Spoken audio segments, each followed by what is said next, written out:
Hello guys, welcome back to my channel.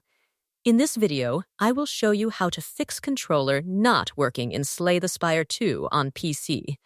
First, open Steam, go to your library, right-click the game, select Properties, then open the Controller tab. Here, try Enable Steam Input, launch the game and check. If it still doesn't work, go back and disable Steam Input and test again. Next, disconnect extra USB devices connected to your PC, such as additional controllers, keyboards, mice, dongles, wheel pedals, or arcade sticks.